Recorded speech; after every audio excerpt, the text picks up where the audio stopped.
নমস্কার প্রিয় বন্ধুরা, আমি অভিষেক। বন্ধুরা, আজ আমি মেষ রাশি মেষ লগ্ন নিয়ে কিছু কথা বলবো এই 2024 সালে ফেব্রুয়ারি মাস সম্পর্কে। এই ফেব্রুয়ারি মাসে মেষ রাশির স্বাস্থ্য, শিক্ষা, কর্ম, ভাগ্য ও প্রেম ও বিবাহ সম্পর্ক নিয়ে কিছু বলবো এবং সবশেষে কিছু সহজ উপায় বলে দেবো এই ভিডিওর মাধ্যমে। তো চলো বন্ধুরা, শুরু করা যাক ভিডিওর মূল পর্বে। সবার প্রথমে স্বাস্থ্য নিয়ে কিছু কথা বলি। বন্ধুরা, এই 2024-এ ফেব্রুয়ারি মাসে স্বাস্থ্যে তেমন কোনো বড় সমস্যা নেই। এই মাসে তোমাদের ইমিউনিটি সিস্টেম খুবই ভালো থাকবে, শরীর স্বাস্থ্যও ভালো থাকবে। তবে যারা বাইরে কাজের জন্য, যাতায়াতের জন্য বাইরে থাকো, বাইরে যাও, যাতায়াত করো, তাদের একটু সমস্যা আসতে পারে। সেদিক থেকে তোমরা একটু সচেতন হও এবং যতটা পারো নিজেদের শরীরের প্রতি খেয়াল রেখো। বাকি তোমাদের এই ফেব্রুয়ারি মাসে শরীর স্বাস্থ্য ভালোই থাকবে। এবার বলি বন্ধুরা, বিদ্যার্থীদের নিয়ে কিছু কথা।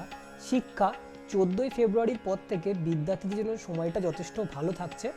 এই সময় বিদ্যার্থীরা সফলতা বৃদ্ধি পাবে। এই সময় যারা নতুন কোনো এক্সাম দিতে চাইছো বা পরীক্ষায় কোনো বসতে চাইছো, কম্পিটিটিভ এক্সাম কোনো দিতে চাইছো, কিংবা যারা পড়াশোনায় উঁচু পদে যেতে চাইছো, তাদের জন্য সময়টা যথেষ্ট ভালো থাকবে। এবার বলি বন্ধুরা, কর্ম ও ভাগ্য নিয়ে কিছু কথা।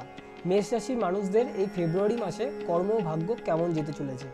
মেষ রাশির মানুষদের এই মাসে অর্থাৎ ফেব্রুয়ারি মাসে শনিদেবের স্থিতি খুবই ভালো থাকছে। এই শনিদেবের স্থিতি ভালো থাকার কারণে তোমাদের কাজের যুগটা তো ভালো থাকবেই, কাজের অবস্থা অবশ্যই ভালো থাকবে। তবে তোমাদের একটুখানি কাজের প্রতি চাপ বাড়বে এবং সেই চাপ তোমরা কাটিয়েও নিতে পারবে। তোমাদের কাজে একটু প্রেশার থাকলে তাতে কোনো সমস্যা নেই এবং তোমাদের কাজের প্রতি আগ্রহ, ভালোবাসা আস্তে আস্তে বেড়ে উঠবে 2024-এ ফেব্রুয়ারি মাসের পর থেকে। এবং ভাগ্য যথেষ্ট সাথ দেবে।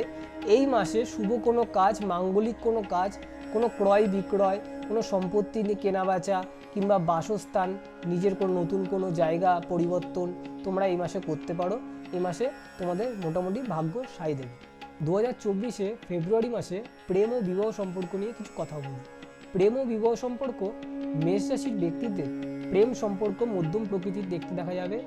এই মাসে তোমাদের সঙ্গিনীর প্রতি অথবা সঙ্গীর প্রতি সাপোর্ট থাকতে দেখা যাবে এবং তোমাদের একটা ভুল বোঝাবুঝিও হয়ে উঠবে, সে বিষয়ে সন্দেহ নেই। তবে ভুল বোঝাবুঝি হলেও তোমাদের মধ্যে দুজনের অ্যাডজাস্টমেন্ট অবশ্যই হবে এবং সেটা ফেব্রুয়ারির মাঝামাঝি সময়ের পর থেকে, এবং তোমাদের প্রেম সম্পর্ক আস্তে আস্তে ভালো হবে। আর বিবাহ সম্পর্ক বন্ধুরা, বিবাহ সম্পর্ক তোমাদের যাদের জীবনসাথী রয়েছে অর্থাৎ মেষ রাশির ব্যক্তির যাদের জীবনসাথী রয়েছে, তাদের একটা কাজের পরিবর্তন আসবে এবং সংসারের প্রতি আস্তে আস্তে ভালোবাসাও বাড়বে এবং তোমাদের বিবাহ সম্পর্ক সুন্দর হবে। তো বন্ধুরা, জীবনে তো সমস্যা থাকছেই এবং সেই সমস্ত সমস্যাগুলো থেকে তোমাদের বেরিয়ে আসতে হবে তোমাদের নিজেদের চেষ্টায় ও কর্মের প্রচেষ্টায়। তোমরা অবশ্যই আমি যেগুলো বলে দিচ্ছি সেগুলো মেনে চলার চেষ্টা করো। তোমরা প্রতিদিন হনুমান চল্লিশা একবার হলেও পাঠ করো, দিনে একবার হলেও। আর তোমরা মঙ্গলদেবের বীজমন্ত্র পাঠ করো এবং প্রত্যেক দিন সকালবেলা ঘুম থেকে উঠে তোমরা সূর্যদেবকে স্মরণ করে তোমরা গঙ্গাজল নিবেদন করো। তোমাদের দিনগুলো আস্তে আস্তে অনেকটা সমস্যা থেকে মুক্তি পাবে। তো বন্ধুরা, ভিডিওটা আজকে এই পর্যন্ত রইল মেষ রাশির ব্যক্তিদের জন্য। মেষ রাশির ব্যক্তিরা তোমরা পরবর্তী সময়ে ভিডিও পাবে। আমি নতুন নতুন আরও ভিডিও আনবো এবং কি বিষয়ের ওপর আরও ভালো করা যায় সেগুলো আমি চেষ্টা করছি। আমি তোমাদের ভিডিও দেবো, ভালো ভালো কিছু টোটকা উপায় এগুলো বলে দেবো। তোমাদের ভিডিওটা ভালো লাগলে তোমরা অবশ্যই লাইক করে কমেন্ট করে জানিও এবং বন্ধুদের মধ্যে শেয়ার করে দিও। ভালো থেকো বন্ধুরা, দেখা হচ্ছে পরের ভিডিওতে। বলো হর হর মহাদেব, ওম নমঃ শিবায়।